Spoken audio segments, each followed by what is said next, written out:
Pernahkah kamu merasa uang mengontrolmu, tapi kamu susah mendapatkannya? Pernahkah kamu merasa uang mengontrolmu, tapi anehnya, uang juga terasa sulit kamu dapatkan? Setiap kali kamu ingin keluar dari tekanan finansial, selalu saja ada sesuatu yang menahanmu. Seolah uang punya cara sendiri untuk menjauh. Padahal kamu sudah bekerja keras sekuat tenaga. Ada satu hal yang jarang dibicarakan di dunia keuangan modern, bahwa uang bukan hanya soal angka atau strategi, tapi juga soal energi dan relasi dengan dirimu sendiri. Orang sering berpikir mereka kekurangan uang, padahal yang sebenarnya mereka kehilangan adalah arah dalam cara mereka memandang uang. Kamu mungkin merasa lelah, mungkin kamu sudah mencoba berbagai cara, menabung lebih disiplin, berhemat, mengambil kerja tambahan, tapi tetap saja seperti ada sesuatu yang tidak beres. Bukan karena kamu malas, bukan karena kamu bodoh, tapi karena kamu belum memahami satu hal yang paling mendasar tentang bagaimana uang bekerja terhadap kesadaranmu. Sekarang, mari kita bicara dari sisi yang lebih dalam, dari sesuatu yang tidak kamu temukan di seminar motivasi atau kelas bisnis online. Kita mulai dari titik yang jarang disentuh oleh siapapun. 1. Uang bukan benda, tapi cermin. Kebanyakan orang memperlakukan uang seperti benda mati. Mereka melihatnya sebagai alat tukar netral. Padahal, uang tidak pernah benar-benar netral. Ia adalah cermin yang memantulkan kondisi batin seseorang.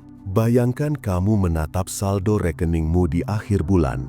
Apakah kamu merasa lega atau cemas?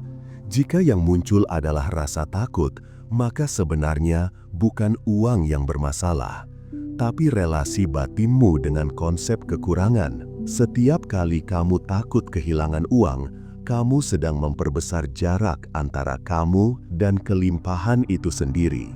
Uang tidak tertarik pada orang yang merasa tertekan. Uang tertarik pada orang yang berfungsi. Uang mengalir pada mereka yang selaras antara tindakan dan makna. Uang hanyalah pantulan dari apa yang terjadi di dalam dirimu. Jadi, jika kamu masih merasa tidak cukup, maka alam tidak akan memberi cukup, karena kamu menolak duluan sebelum menerimanya. Cermin ini kejam tapi jujur. Ia tidak bisa kamu manipulasi dengan kata-kata atau afirmasi kosong. Kamu bisa menulis ribuan mantra tentang kekayaan, tapi kalau di dalam dirimu masih ada ketakutan kecil bahwa kamu tidak layak untuk kaya, maka uang akan menemukan cara untuk menjauh. Uang membaca bahasa getaran, bukan logika.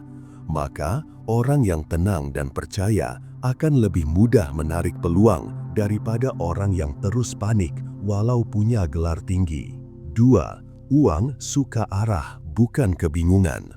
Banyak orang berjuang keras mencari uang, tapi tidak tahu untuk apa mereka benar-benar ingin uang itu.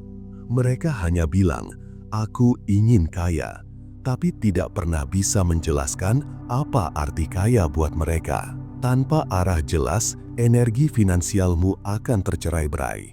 Kamu akan kehabisan tenaga karena mengejar hal yang tidak memiliki pusat. Semua strategi bisnis akan terasa berat karena tidak ada niat yang menjadi jangkar. Uang mencintai arah. Uang suka datang pada mereka yang tahu ingin apa dan untuk apa. Ketika kamu jelas pada tujuanmu, maka uang tahu kemana harus mengalir. Coba renungkan ini. Ketika kamu hanya ingin uang untuk membuktikan sesuatu pada orang lain, kamu sedang menciptakan medan kebingungan. Uang datang sedikit lalu pergi cepat karena energinya tidak menemukan rumah yang tenang. Namun, ketika kamu tahu uangmu digunakan untuk sesuatu yang bermakna seperti kebebasan atau ketenangan, maka uang itu akan lebih patuh padamu. Ia seperti kuda liar yang tenang ketika tuannya tahu jalan pulang. Jadi, jangan fokus pada jumlah, Fokus pada arah, karena arah memberi struktur bagi arus. 3. Uang menghormati disiplin, tapi lari dari obsesi. Ada perbedaan tipis antara fokus dan terobsesi.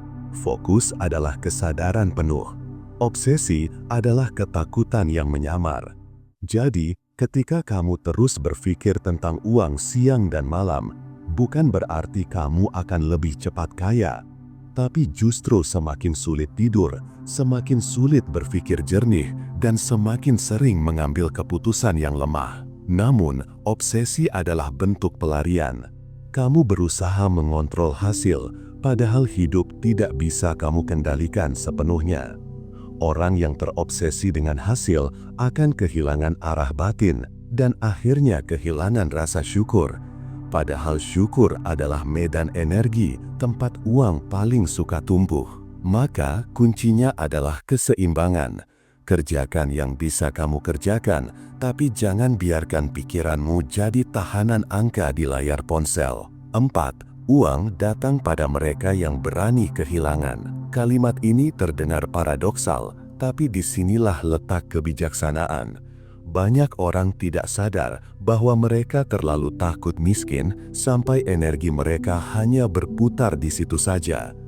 Akibatnya, setiap keputusan finansial dilandasi ketakutan, bukan kebijaksanaan. Uang tidak bisa tinggal di tempat yang tegang. Ia butuh ruang, butuh kepercayaan. Uang datang pada mereka yang berani berkata, "Jika uang ini hilang, aku tetap utuh." Karena mereka tahu nilai mereka tidak bergantung pada saldo. Perhatikan orang-orang yang benar-benar sukses. Mereka bukan yang paling takut kehilangan, tapi yang paling berani melepaskan. Mereka tahu bahwa setiap kali mereka memberi, alam akan memberi lebih besar lagi. Tapi mereka tidak memberi untuk memancing balasan. Mereka memberi karena sudah penuh di dalam. Keberanian melepaskan inilah yang membedakan antara orang yang dikontrol uang dan orang yang mengontrol energi uang. 5. Uang adalah ujian kejujuran dirimu sendiri. Ada satu hal yang sering dilupakan orang ketika berbicara tentang uang, bahwa uang adalah penguji paling jujur terhadap siapa kamu sebenarnya.